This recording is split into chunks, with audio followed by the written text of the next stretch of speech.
السلام عليكم ورحمة الله وبركاته. اللهم صل وسلم وبارك على سيدنا محمد وعلى آله وصحبه وسلم. ازيكم عاملين ايه؟ يا رب دايما تكونوا بخير. هنعمل مع بعض النهاردة ورقة لحمة.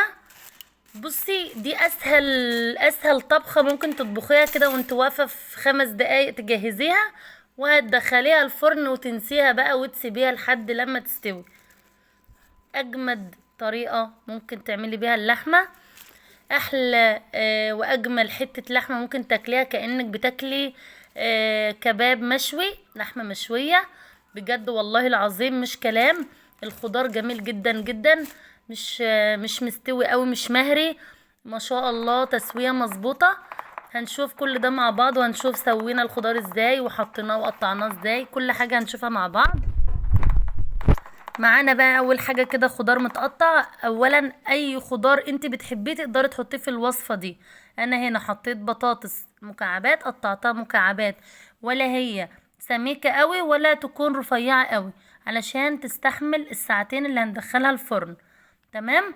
وبرضو جبت كمان جزر قطعته بنفس حجم البطاطس، برضو مكعبات سميكه شويه. وجبت كمان 3 طماطمات كده وقطعتهم برضو بنفس الحجم اللي انتوا شايفينه ده. وجبت 3 قرون فلفل رومي صغيرين كده قطعتهم، وعليهم قرن فلفل حامي. ومعايا كام فص توم، كام فص توم كده مهروسين، او ممكن تقطعهم زي ما انا مقطعاهم كده. ومعايا بصل بقى متقطع جوانح زي ما انتوا شايفين كده. تقريبا دمت 3 بصلات كبار، قطعتهم بقى جوانح زي ما انتوا شايفين كده. وهبدأ بقى اتبلهم بالتوابل بتاعنا، اللي هي ملح وفلفل وكمون و7 بهارات وبابريكا، بس كده مش اكتر من كده. تمام. هننزل بقى على البصل بتاعنا كده وهنتبله كويس قوي قوي، هنفضل نعصج فيه كده ونتبله لحد ما يشرب من التوابل بتاعنا.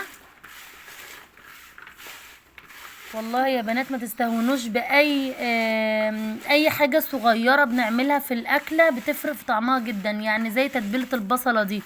انت مثلا ممكن تقولي ما انا احط الخضار كله على بعضه واتبلها، لا، فعلا تتبيله البصل بتدي طعم مميز جدا جدا جدا للطبخه بتاعتك، بتفرق في طعمها قوي قوي.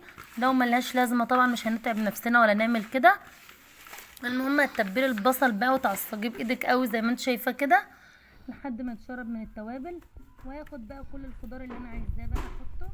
طبعا حطينا بطاطس وجزر وفلفل وطماطم، انت ممكن تزودي كوسة، ممكن تزودي مثلا لو عندك بروكلي تحطي، عايزه تحطي بسله، عايزه تحطي فاصوليا، الحاجه اللي انت حباها حطيها.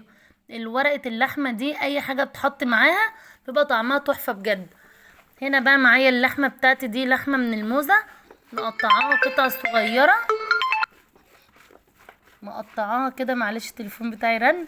مقطعاها كده قطع صغيره قوي، ولا هي كبيره قوي ولا برضو صغيره قوي، علشان تستوي معايا بسرعه، لان كل ده يستوي في الفرن بدون ولا نقطه ميه. خلاص جهزنا بقى كل حاجه وقلبنا اللحمه مع الخضار مع البصل مع التوابل. هنا بقى عندي الصينيه بتاعتي اللي هندخلها الفرن. هفرش فيها بقى ورق فويل بالطول زي ما انتم شايفين كده. تجيبي كده ورقة فويل كبيرة تفرديها كده في الصينية بتاعتك، تعملي لها قاعدة كده وتسيبي حتة من هنا وحتة من هنا طالعة من الصينية عشان نقفل بيها. وهتجيبي كمان ورقة فويل تانية وتحطيها بالعرض. هنا حطينا الورقة دي بالطول، هنحط بقى الورقة التانية دي بالعرض زي ما انتم شايفين كده. وبرده حته طالعه من هنا وحته طالعه من هنا، معلش التصوير كان قريب شويه لان انا النور كان قاطع والاضاءه مش ظابطه، وكمان كنت مقربه التليفون قوي على يعني على المكان اللي بصور فيه، علشان يعني الاضاءه تقدر تنور الى حد ما، يعني ظبطت شويه.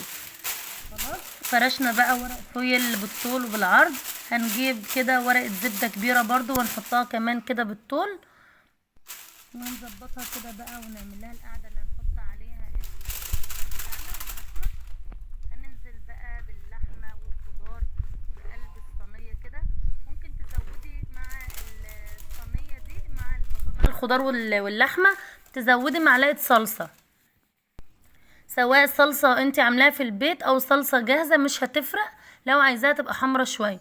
انا حبيتها كده ايه، يعني صحية اكتر، وعايزاها كده يعني زي ما هي، مش عايزة صلصة بقى ولا عايزة اي حاجة فيها مواد حافظة ولا الكلام ده. حبيتها كده عاملة زي الخضار السوتيه. حطيت بقى هنا على وش الخضار بتاعي حتتين زبدة بلدي ادولها طعم حلو قوي كده. هنا بقى ما حطيتش اي ميه خالص. هنكمر بقى ورق الزبدة ده كويس قوي قوي، هنقفلها كويس زي ما انتم شايفين كده علشان ما تطلعش معايا اي بخار، يبقى البخار بتاعها محبوس في قلبها جوه عشان يسويلي اللحمه والخضار. وما تخافيش، اوعي تقولي الخضار بتاعك هيتهري، ابدا ابدا ابدا. هتاخد ساعتين 2 تسويه في الفرن، والخضار بتاعك ما شاء الله يطلع متماسك زي ما هو، وتسويته مظبوطه جدا جدا، واللحمه هتلاقيها دايبه دوب. هنا بقى كفن ورقة اللحمة دي هنكفنها. قفلنا ورقة الزبدة وقفلنا عليها ورقة السلوفان اللي بالعرض، وهنجيب بقى ورقة الفويل التانية اللي بالطول، وهنلفها بقى كويس قوي كده ونخمرها قوي قوي زي ما انتم شايفين كده. غطيتها قوي اهو، مفيش اي مكان خالص تتنفس منه. هندخلها بقى الفرن بتاعنا في الاول كده اول 10 دقايق على الصاجة من تحت على درجة حرارة عالية لحد ما الصينية بتاعتي تسخن كده، ويبدأ الخضار بتاعي يعني يشم النار كده ويبدأ يسخن. وبعدين بعد ال10 دقايق هاخدها اطلعها على الشبكة بتاعتي في النص، وهسيبها بقى تعيري فرنك او فرن بوتاجازك زي ما هتعملي، تعيريه على ساعتين كاملين. ساعتين من بعد ال10 دقايق اللي حطيتهم تحت هتطلعيها على الرف الاوسط على الشبكة وتعيري ساعتين وتسيبيها بقى وتنسيها. وبعد الساعتين هتشوفيها بقى بالجمال اللي هتشوفوه دلوقتي ده. هنا الصينية بتاعتي كده كانت خدت ساعتين كاملين، يعني يعتبر ساعتين و10 دقايق، ال10 دقايق تحت والساعتين على الرف الاوسط على الشبكة. تمام. وانتي بتفتحي بقى بخلي بالك طبعا علشان بتبقى معبية بخار كتير جوه، فما تتلسعيش. ربنا يحفظنا ويحفظكم يا رب. شايفين بقى الجمال؟ لو معايا بقى وشمين الريحة تحفة تحفة، اقسم بالله تحفة خطيرة. شايفين تسوية اللحمة دايبة دوب. شايفين بتتقطع بايدي، يعني بايدك كده تتك عليها ما شاء الله دايبة معاكي. والخضار زي ما انتوا شايفينه كده سليم زي ما هو. شايفين اللحمة تتقطع معايا بسهولة ازاي، دايبة حاجة كده ما شاء الله زي العسل زي الزبدة. والخضار برضو ما شاء الله متماسك وجميل جدا جدا ومستوي. والبصل بتاعنا دايب مع الفلفل، يا لهو. ورقة اللحمة دي بصي تقولي اقسم بالله لحمة انت شوياها، لحمة متبلة ومشوية واخدة حقها قوي قوي قوي قوي في التتبيلة. هنا بقى عملنا جنبها رز ابيض وهنغرفها بقى بالشكل ده. شايفين الخضار عامل ازاي؟ وهتشوفوا تسوية الخضار دلوقتي جميلة جدا، تحفة متماسكة، مش مهرية مش جامدة برضو، مستوية كده تسوية تحفة. لو وصلتي بقى معايا لهنا ما تنسيش تنزلي تحت تعملي اشتراك في القناة وتفعلي زر الجرس علشان يوصلك كل جديد، وعلشان اي فيديو اعمله جديد يوصل عندك. اكتبوا لي بقى رايكم في ورقه اللحمه دي تحت في الكومنتات، وما تنسيش اللايك للفيديو. هنا بقى اوريكم تسويه البطاطس. شايفين البطاطس بتقطع بالمعلقه ازاي، مظبوطه تسويه مظبوطه، والجزر كمان، وطبعا الفلفل والطماطم دايبين والبصل. شايفين؟ واللحمه هنا برضو كمان اقطعها لكم بالمعلقه تشوفوها بتقطع بكل سهوله. يعني يعتبر اللحمة دايبة كمان اكتر من البطاطس والخضار والله. شايفين اللحمة ما شاء الله تسوية جميلة جدا جدا جدا، حاجة تحفة هتعجبك قوي، حاجة هيلسي كده وصحية وجميلة قوي قوي قوي. حاجة عيالك هيحبوها واي حد هياكلها منك بجد مش هينساها، وهيسألك على الطريقة عملتها ازاي. وشيك جدا، ممكن تقدميها في عزومات، ممكن تقدميها لو جايلك مثلا ضيوف، لو عازمه حد عندك، الكلام ده كله بتمشي معاكي وجميله جدا ما شاء الله.